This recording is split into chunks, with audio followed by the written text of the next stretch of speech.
اعوذ باللہ من الشیطان اللعین الرجیم بسم اللہ الرحمن الرحیم قال اللہ الحکیم فی القرآن الکریم بسم اللہ الرحمن الرحیم وَإِنَّكَ لَعَلَىٰ خُلُقٍ عظیم وقال رسول اللہ صلی اللہ علیہ وآلہ وسلم انما بعثت لأتمم مکارم الاخلاق۔ عزیزان محترم، کتاب معراج السعادہ جو اخلاقی ایک کتاب ہے، ملا احمد نراقی رحمۃ اللہ علیہ کی فارسی زبان میں لکھی ہوئی یہ کتاب، جنہوں نے اپنے والد بزرگوار کی کتاب جامع السعادات سے اس کتاب کا عربی زبان سے فارسی زبان میں ترجمہ کیا۔ نہایت ہی گراں قدر کتاب ہے، اور یہ دونوں والد اور فرزند اخلاقی میدان میں ایک نہایت ہی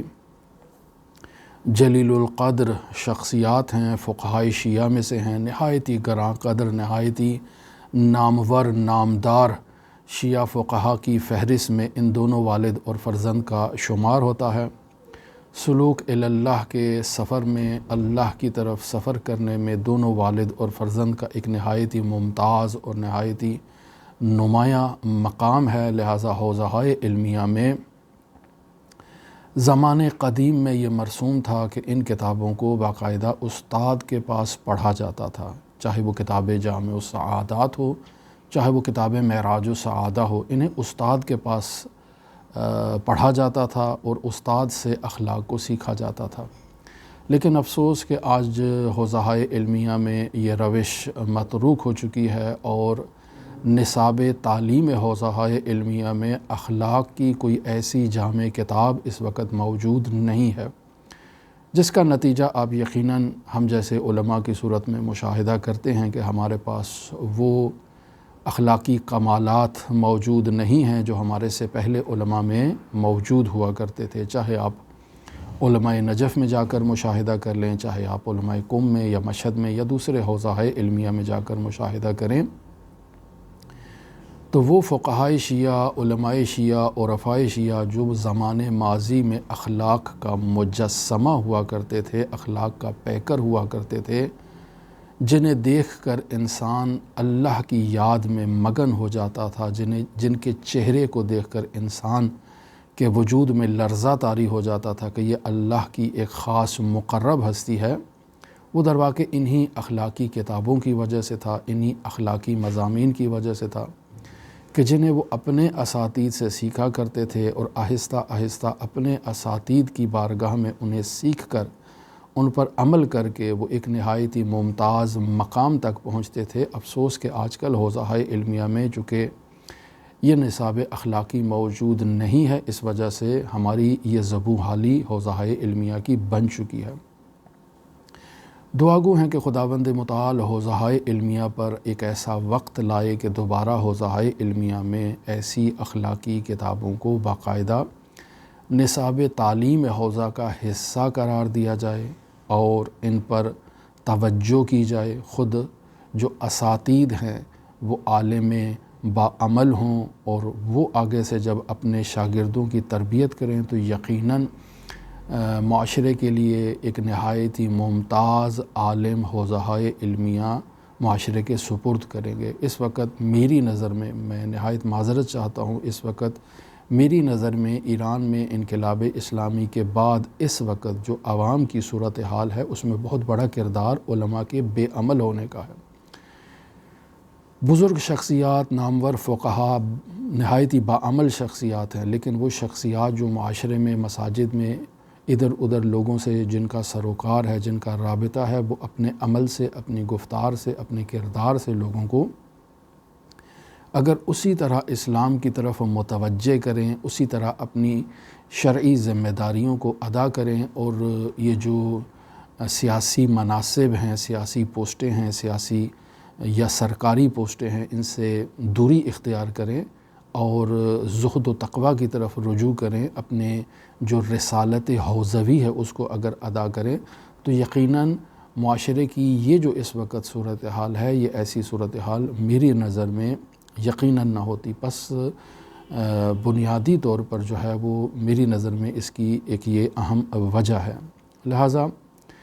کسی نے ہم سے سوال کیا کہ کیا وجہ ہے کہ ہمارے معاشرے میں یعنی پاکستان کے معاشرے میں جو ہے وہ لوگ اصلاح کی طرف نہیں جا رہے ہیں، لوگ درست راستے کی طرف نہیں جا رہے ہیں، اس قدر تبلیغات کی جاتی ہیں، اس قدر معارف بیان کیے جاتے ہیں، مسائل بیان کیے جاتے ہیں، چاہے وہ شیعوں کی جانب سے ہوں، چاہے وہ اہل تسنن کی جانب سے ہوں، لیکن معاشرے میں ایک سدھار نہیں آ رہا، بگاڑ اسی طرح سے بدتر ہوتا چلا جا رہا ہے۔ اس کی بنیادی وجہ کیا ہے؟ تو میری نظر میں اس کی بنیادی وجہ ہم جیسے عالم ہیں کہ جو علم تو رکھتے ہیں لیکن اس علم پر عمل نہیں کرتے، لہٰذا اذا فسد العالم فسد العالم، ایک عالم جب فاسد ہو جاتا ہے تو اس کے نتیجے میں عالم فاسد ہو جاتا ہے، لہٰذا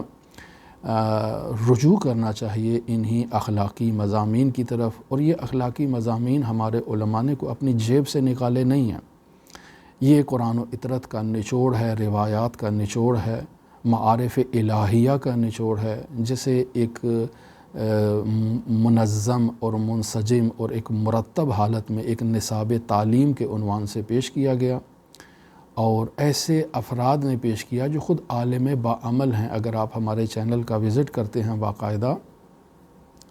تو ہمارے چینل پر آپ رجوع کریں ملا احمد نراقی کے حالات کے بارے میں، ملا مہدی نراقی کے حالات کے بارے میں، تو آپ کو معلوم ہو جائے گا کہ یہ پدر و پسر، والد اور فرزند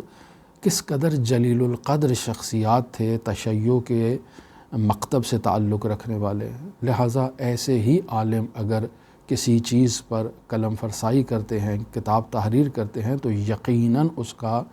اثر جو ہے وہ صدیوں تک جاری رہے گا۔ لہٰذا ہم چونکہ معراج السعادہ اور جامع السعادات ایک بڑی کتابیں ہیں، اور ہم نے جامع السعادات کو مرحوم آیت اللہ علی طباطبائی کے پاس مکمل پڑھا، جو مشہد مقدس میں مرحوم آیت اللہ بہجت رحمۃ اللہ علیہ کے وکیل ہوا کرتے تھے، یعنی مختلف مراجع کے وہ دفتر کے مسئول تھے، جن میں ایک دفتر آیت اللہ بہجت کا بھی تھا۔ نہایت ہی مصروف شخصیت کے حامل تھے، لیکن ایک عالم باعمل تھے، ایک معلم اخلاق تھے۔ ہم نے ان کے پاس اس کتاب جامع السعادات کو مکمل اول سے آخر تک پڑھا، کچھ دوستوں کے ساتھ ہم جایا کرتے تھے ان کے پاس، تو اسی طرح سے یہ ہے کہ ان کتابوں کو استاد کے پاس پڑھنا چاہیے۔ تو یہ کتابیں بہت بڑی ہیں، وہ جو ہم نے درس پڑھا تھا جامع السعادات کا وہ کئی سالوں پر محیط تھا، اور اسی طرح یہ معراج السعادہ بھی ایک بہت طولانی کتاب ہے، بہت بڑی کتاب ہے۔ لہٰذا اگر ہم اصل متن کو شروع کریں اس کو بیان کرنا تو بہت سالوں وقت درکار ہے، اور پھر ہمارے مؤمنین ان میں یہ حوصلہ موجود نہیں ہے، یہ فرصت موجود نہیں ہے، یہ رغبت اور دلچسپی موجود نہیں ہے کہ وہ اتنے لمبے لمبے درس جو ہیں وہ سنیں۔ بہت محدود افراد ہیں کہ جو ان درسوں کو سنتے ہیں۔ جیسے آپ دیکھیں، ہم نے اللہ سے ملاقات کے موضوع پر جو ہے وہ معذرت کے ساتھ رسالہ لب اللباب اس موضوع پر کام کیا ہے۔ ابھی اللہ سے ملاقات کا موضوع ہم نے آغاز نہیں کیا، انشاءاللہ خداوند متعال توفیق دے تو مرحوم مرزا جواد آغا ملکی تبریزی کا رسالہ لقاء اللہ بھی شروع کریں گے، لیکن ہم نے جو درس دیے لب اللباب پر 101 درس ہیں، اس قدر طولانی درس ہیں، پھر لوگ خستہ ہو جاتے ہیں، ایک ایک گھنٹے کا درس ہے۔ بھائی اگر ہم 1 گھنٹے کا درس بیان نہیں کریں گے تو کیسے کتاب ختم ہوگی؟ یقیناً ہمیں زحمت کرنا ہوتی ہے، محنت کرنا ہوتی ہے، بیان کرتے ہیں معارف کو، لیکن لوگوں کی دلچسپی نہیں ہے، وہ نہیں سنتے ہیں۔ اسی طرح سے اور بہت سارے دروس ہم نے جو آغاز کیے، بیان کیے، کچھ پائے تکمیل تک پہنچے، کچھ ابھی ناقص ہیں اور ابھی مراحل میں ہیں۔ تو ہم سے یہاں اسلام آباد میں ہمارے ایک مؤمن ہمارا درس سننے والے، انہوں نے تقاضا کیا تھا کہ ان کے اور ان کی فیملی کے لیے، ان کے بچوں کے لیے معراج السعادہ کے درس کا آغاز کیا جائے۔ تو اب ہم اسلام آباد میں موجود ہیں، لہٰذا ان کی اس خواہش پر عمل کرتے ہوئے ہم اصل کتاب کو تو زیر بحث نہیں لا سکتے، اس کا ایک خلاصہ موجود ہے۔ مختلف شخصیات نے اس کتاب معراج السعادہ کا خلاصہ کیا ہے، تو ہم نے انہی کتابوں میں سے ایک مختصر سی کتاب کا انتخاب کیا ہے جو خلاصہ ہے کتاب شریف معراج السعادہ کا۔ اس میں درواقع تمام وہ مطالب جو ملا احمد نراقی نے کتاب معراج السعادہ میں تحریر کی ہیں وہ موجود ہیں، لیکن کچھ اشعار ہیں جو بہت طویل ہیں یا کچھ ایسی بحثیں ہیں کہ جو تکراری ہیں، انہیں حذف کر کے ایک خلاصے کی صورت میں پیش کیا ہے، لہٰذا ہم اس خلاصے کو آغاز کر رہے ہیں، لیکن یقیناً یہ بھی درس کافی طولانی ہوں گے، مختصر نہیں ہوں گے۔ پہلا درس چونکہ ان کے گھر میں تھا اور ان کی فیملی کے ساتھ تھا، کچھ مومنین آن لائن تھے، وہ درس ریکارڈ نہیں ہوا۔ پھر دوسرا درس ہم نے ریکارڈ کیا اور اس میں مومنین کی تعداد زیادہ ہو گئی تھی، تو سوچا کہ وہ پہلا درس جو ریکارڈ نہیں ہوا اسے دوبارہ ریکارڈ کیا جائے اور مومنین کے ساتھ اسے شیئر کیا جائے، تاکہ وہ مومنین جو فیضیاب ہونا چاہتے ہیں اس کتاب شریف معراج السعادہ سے، تو وہ بھی فیض حاصل کر سکیں۔ لہٰذا اس کتاب کے آغاز میں دو نہایت ہی اہم جو اسلوب انہوں نے بیان کیے ہیں کہ قرآن و اطرت سے تمسک۔ لہٰذا سب سے پہلے سورہ قلم کی آیت نمبر 4 کو انہوں نے کتاب کے آغاز میں ذکر کیا ہے کہ اِنَّکَ لَعَلَىٰ خُلُقٍ عظیم، کہ بے شک اے میرے حبیب آپ اخلاق عظیم کے مرتبے پر فائز ہیں۔ اور پھر دوسری رسول خدا صلی اللہ علیہ وآلہ وسلم کی نورانی روایت، جسے مرحوم قلینی رحمۃ اللہ علیہ نے کافی کی جلد نمبر 2 ہے، صفحہ نمبر 99 پر بیان کیا ہے، نہایت ہی مشہور روایت ہے کہ انما بعثت لأتمم مکارم الاخلاق، کہ میری بعثت کا بنیادی ہدف یہ ہے کہ میں مکارم اخلاق کو مکمل کروں۔ تو جب یہاں اخلاق کا ان دو آیت اور روایت میں تذکرہ ہوا ہے، تو یہاں سوال یہ پیدا ہوتا ہے کہ اخلاق کیا چیز ہے، کسے اخلاق کہتے ہیں؟ عزیزان محترم، جب ہم انسان کے افعال کو دیکھتے ہیں، روزمرہ زندگی میں انسان جو کام کرتا ہے، تو ان کاموں میں بعض کام انسان کے ایسے ہیں جو حیوانات کے ساتھ مشترک ہیں، یعنی مابہ الاشتراک۔ کچھ کام ایسے ہیں جو حیوانات میں بھی ہیں اور انسانوں میں بھی ہیں، اور نقطۂ اشتراک ہے حیوان اور انسان کے درمیان۔ جیسے ہماری روزمرہ زندگی میں، نارمل زندگی میں، نارمل لائف میں ہم جو کام کرتے ہیں، جیسے کھانا پینا، سونا جاگنا، اٹھنا بیٹھنا، سردی سے خود کو محفوظ رکھنا، گرمی سے خود کو محفوظ رکھنا، تو یہ وہ کام ہیں کہ جو حیوانات کی زندگی میں بھی آپ مشاہدہ کریں گے۔ وہ بھی کھاتے ہیں، پیتے ہیں، سوتے ہیں، جاگتے ہیں، اٹھتے ہیں، بیٹھتے ہیں، سردی اور گرمی سے اپنی حفاظت کرنے کی کوشش کرتے ہیں۔ یہ وہ غریزہ فطری ہے جو انسان میں بھی موجود ہے، حیوانات میں بھی موجود ہے، اور اسے مابہ الاشتراک کہتے ہیں، یعنی نقطۂ اشتراک، جس میں انسان اور حیوان دونوں آپس میں شریک ہیں۔ لیکن ہم کچھ انسان کی زندگی میں ایسے جو معاملات ہیں وہ مشاہدہ کرتے ہیں کہ جو انسان کی زندگی میں ہیں لیکن حیوانات کی زندگی میں وہ اتم مصداق اس کا نہیں ہے۔ البتہ حیوانات میں بھی کچھ اس کے نمونے موجود ہیں، جیسے وفاداری ہے۔ انسان بھی وفادار ہے اور بعض حیوانات کے مصادیق بھی وفادار ہیں، جیسے کتے کی وفاداری کی مثال دی جاتی ہے۔ اسی طرح انسان امانت دار ہے، اس کو اگر امانت دی جائے تو وہ اس امانت کی جو ہے وہ رعایت کرتا ہے اور اس امانت کو اس کے مالک کے لیے محفوظ رکھتا ہے، اور جب وہ مطالبہ کرتا ہے تو اسے واپس لوٹا دیتا ہے۔ یہ ایک ایسی خصلت ہے کہ جو انسان میں موجود ہے، حیوانات میں موجود نہیں ہے، اور وفاداری کا اتم میں مصداق بھی انسان ہے۔ وہ حیوان درندہ یا کتا جو وفاداری کا مظہر ہے، وہ اس کا مظہر اتم نہیں ہے، مظہر اتم اس کا انسان ہی ہے، وفا کا انسان ہی مظاہرہ کرتا ہے۔ اسی طرح سخاوت مندی ہے، انسان کے پاس جو مال ہے، جو انسان کے پاس اللہ کی راہ میں خرچ کرنے کی ایک جو اچھی عادت ہے، یہ انسان میں موجود ہے، جو ادیان الہی سے انسان تک پہنچی ہے، اور انسان بعض فطری طور پر سخی ہوتے ہیں، اور بعض افراد ادیان الہی کی تعلیمات کو دیکھ کر سخاوت مندی کا راستہ اختیار کرتے ہیں۔ اور اسی طرح عدالت ہے کہ جو انسانوں میں موجود ہے اور حیوانات میں یہ عدالت کی خصلت موجود نہیں ہے۔ پس کچھ کام ایسے ہیں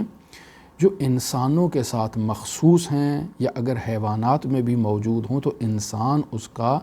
اعلیٰ اور اشرف مصداق ہے، کامل مصداق ہے، حیوان اس کا کامل مصداق نہیں ہے۔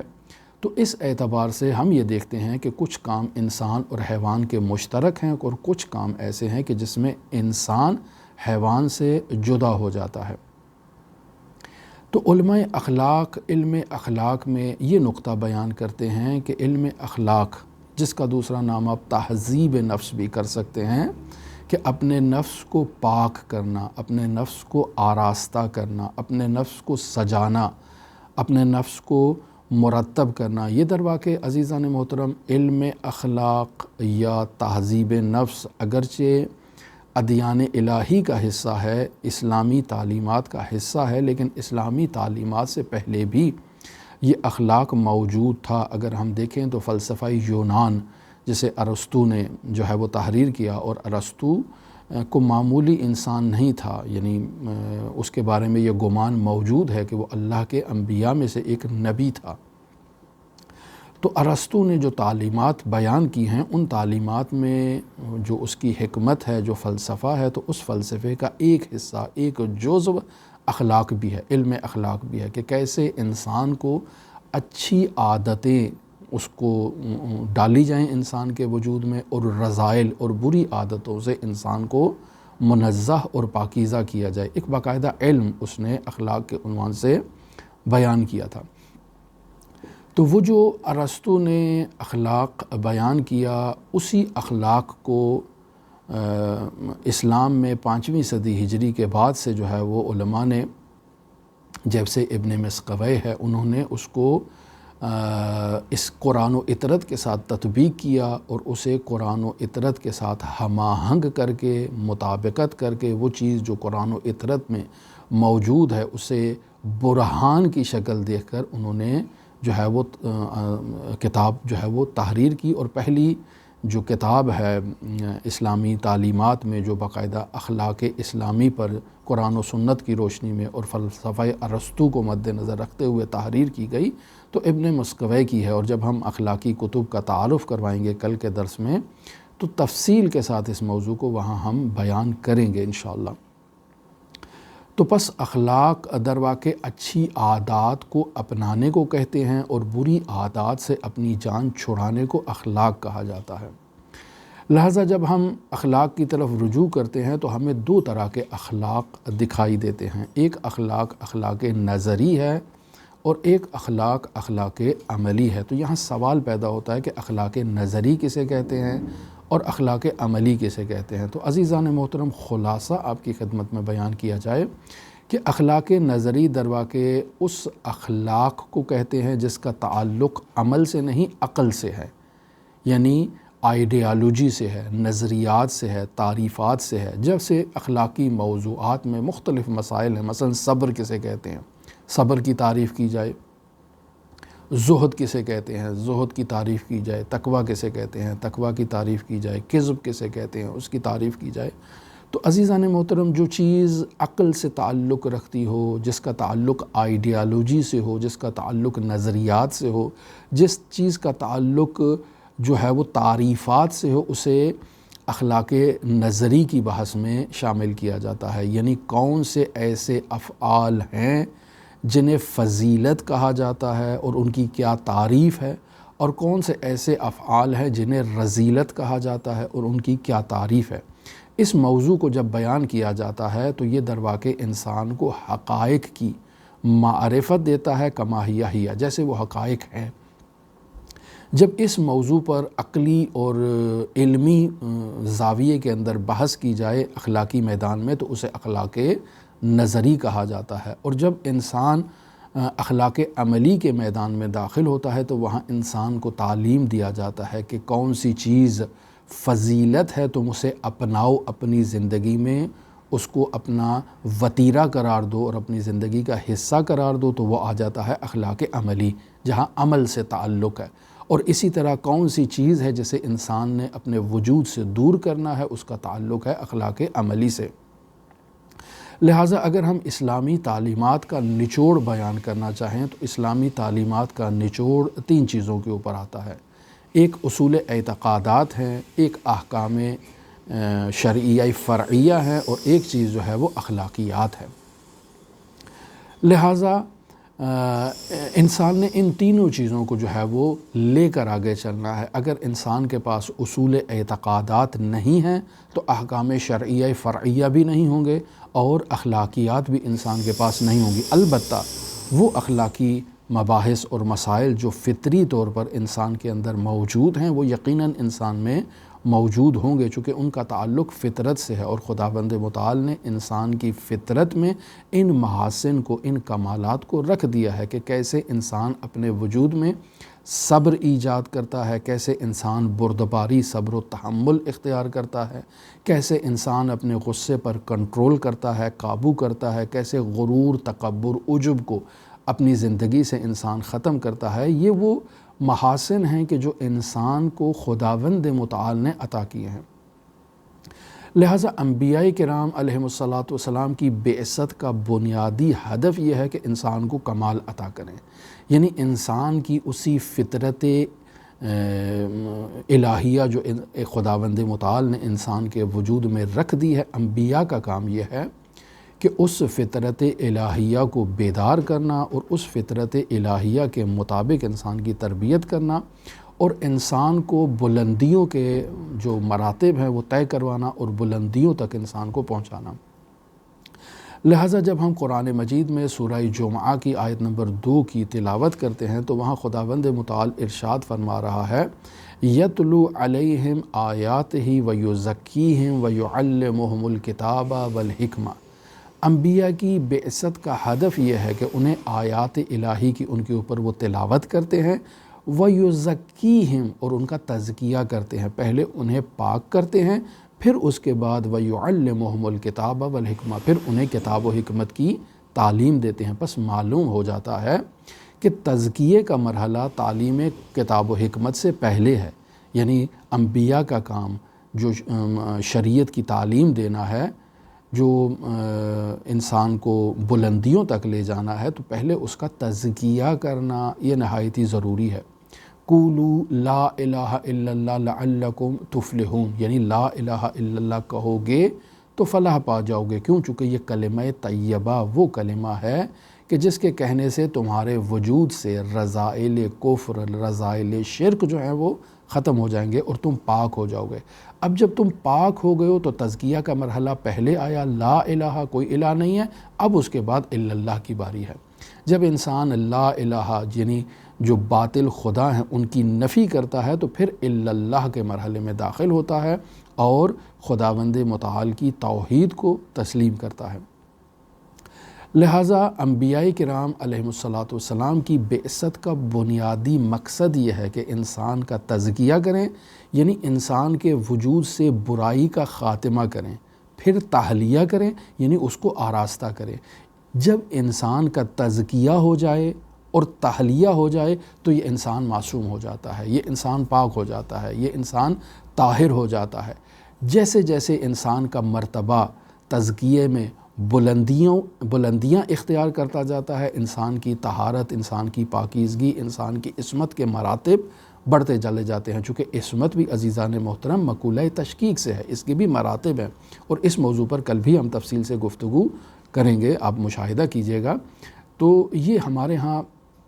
جب ایسے سوالات آتے ہیں، ایسی باتیں کی جاتی ہیں تو لوگوں کے ذہنوں میں فوراً تصور آ جاتا ہے کہ عصمت تو اہل بیت علیہم الصلاۃ کے ساتھ مخصوص ہے، عصمت تو خدا عطا کرتا ہے۔ عزیزان محترم، خداوند متعال نے اہل بیت علیہم الصلاۃ کو علم الہی عطا کیا ہے، جس کے طفیل حضرات اہل بیت علیہم الصلاۃ معصوم ہیں، اور ان کی عصمت بھی اختیاری ہے، اضطراری نہیں ہے، اجباری بھی نہیں ہے، خود انہوں نے اختیار کیا ہے اور علم کی بنیاد پر اختیار کیا ہے۔ لہٰذا انسان کو جب اہل بیت علیہم الصلاۃ تزکیہ دیتے ہیں، اس کو پاک کرتے ہیں، تو اس پاک کرنے کے نتیجے میں انسان سے رذائل ختم ہو جاتی ہیں، اور جب رذائل ختم ہو جائیں تو انسان پاک ہو جاتا ہے۔ جیسے آپ کے پاس ایک کپڑا ہے، یہ کپڑا نجس ہو گیا ہے، نجس یعنی رذائل اس کے اندر موجود ہیں، آپ جاتے ہیں پانی کی ٹوٹی کے نیچے اس کو رکھتے ہیں، اس سے عین نجاست کو جب برطرف کرتے ہیں تو پھر کیا کہتے ہیں؟ یہ کپڑا جو ہے یہ پاک ہو چکا ہے۔ اب کپڑا جب پاک ہو گیا ہے تو اسے ایک نوعی جو ہے وہ عصمت اختیاری طور پر اس کے وجود میں آ چکی ہے، جو اختیار کی گئی ہے، یعنی اسے پاک کیا گیا ہے۔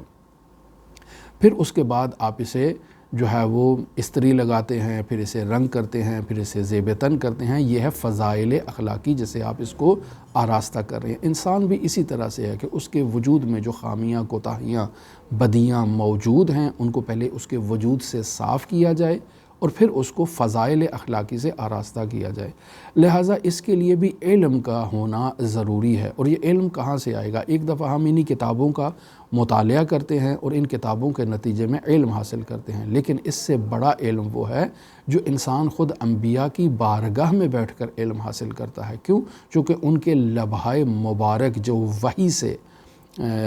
متصل ہیں، جب ان کی جنبش ہوتی ہے تو انسان جو ہے وہ فرش سے عرش کی طرف سفر طے کر لیتا ہے۔ لہٰذا ہم انبیاء کرام علیہم الصلاۃ کی صحبت سے محروم ہیں، ہم ان کے زمانے میں موجود نہیں ہیں، تو ہمارے لیے انبیاء کے جانشینوں کا سلسلہ ہے، اور وہ جانشین کون ہیں؟ حضرات ائمہ معصومین علیہم الصلاۃ ہے۔ لیکن افسوس کہ ہم حضرات ائمہ معصومین علیہم الصلاۃ کے بھی حضور کو جو ہے وہ درک نہیں کر پا رہے۔ تو پھر کیا ہمارا وظیفہ؟ پھر ہمارا وظیفہ یہی بنتا ہے کہ ہم علماء صالح کی طرف رجوع کریں۔ کیوں؟ چونکہ انما یخشی اللہ من عبادہ العلماء، اللہ کے بندے جو اللہ سے ڈرتے ہیں وہ کیا ہے؟ وہ عالم ہیں۔ لہٰذا انسان ان علماء کی بارگاہ میں جب جاتا ہے تو ان کے ذریعے سے فضائل اخلاقی کو سیکھتا ہے، اور انہی فضائل اخلاقی کو سیکھنے کے نتیجے میں انسان کمالات حاصل کرتا ہے، اور ان کمالات کے نتیجے میں آہستہ آہستہ انسان کے وجود میں ایک ایسی عصمت ایجاد ہوتی ہے کہ انسان کبھی دوبارہ اس گناہ کی طرف واپس نہیں پلٹتا۔ جسے ہم اپنی زندگی میں بھی دیکھ لیں کہ بہت ساری ایسی چیزیں ہیں کہ جن کی طرف ہم واپس نہیں پلٹ سکتے۔ مثلا شرک ہے، مثلا کفر ہے، آپ کہیں کہ خدا کا انکار کر دیں، تو اگر ہماری گردن پر تلوار بھی رکھ دی جائے اور کہو کہ خدا کا انکار کرو بگرنہ مار دیے جاؤ گے، تو ہم خدا کا انکار نہیں کریں گے۔ نبوت کا انکار کر دو محمد مصطفیٰ کی، ہمارے وجود میں، ہماری نس نس میں محمد مصطفیٰ کی نبوت اور ان کی ولایت موجود ہے، ہم اس کا انکار نہیں کریں گے۔ امیر المؤمنین کی ولایت کا انکار کر دو، نہیں، ہرگز ہم انکار نہیں کریں گے۔ تو انسان بعض چیزوں کی نسبت معصوم ہو جاتا ہے اپنے علم و معرفت کے نتیجے میں۔ اسی طرح جب انسان حقائق کے بارے میں عالم ہو جاتا ہے تو یہ حقائق انسان کو بیدار کرتے ہیں، انسان کو بلندیوں کی طرف لے جاتے ہیں، انسان کو تعالی بخشتے ہیں، انسان کو صعود بخشتے ہیں۔ لہٰذا عزیزان محترم، یہ موضوع نہایت ہی اہم موضوع ہے اخلاقیات کا، اور ہماری کوشش ہے کہ یہ ایڈوکیٹ سید محمد شاہ صاحب، ان کے لیے اور ان کی فیملی کے لیے اور ان کے جو عزیز و اقارب ہیں جنہوں نے اس درس کا اہتمام کروایا ہے اور ہم سے یہ خواہش کی ہے کہ اس درس کو رکھا جائے، تو چونکہ ان کے فیملی کے افراد تو موجود ہیں حضوراً بالمشافہ اس درس کو سن رہے ہیں، اور باقی تمام افراد جو آن لائن اس درس کے ساتھ منسلک ہیں وہ بھی آن لائن اس درس کو سن کر فیضیاب ہو رہے ہیں۔ تو دعا گو ہیں خداوند متعال کی بارگاہ میں کہ اس فیملی کے لیے اور تمام وہ مؤمنین کہ جو معارف الہیہ کو حاصل کرنا چاہتے ہیں، شوقین ہیں، مشتاق ہیں، خداوند متعال ان کی توفیقات میں اضافہ فرمائے اور انہیں ہم سے بہتر استاد عطا کرے جس کی بارگاہ میں بیٹھ کر وہ معارف نورانیہ کو حاصل کر سکیں اور کمالات حاصل کر سکیں۔ دعا گو ہیں خداوند متعال اس گھر میں اپنی رحمتیں برکتیں نازل فرمائے، آفات و بلیات سے اس گھر کو اور مؤمنین کے تمام گھروں کو محفوظ فرمائے۔ دعا گو ہیں خداوند متعال اہل بیت علیہم الصلاۃ کے معارف سے ہمیں محبت عطا فرمائے، اور ایسی محبت جو عمل پر جا کر منتہی ہو اور اس کا نتیجہ عمل پہ ہو۔ دعا گو ہیں خداوند متعال منجی عالم بشریت حضرت صاحب العصر، صاحب الامر، صاحب الزمان کے ظہور میں تعجیل فرمائے، اور ہمیں حضرت کے اصحاب و آبان و انصار کی فہرست میں شمار فرمائے۔ اللہم صلی علی محمد و آل محمد وعجل فرج قائم آل محمد۔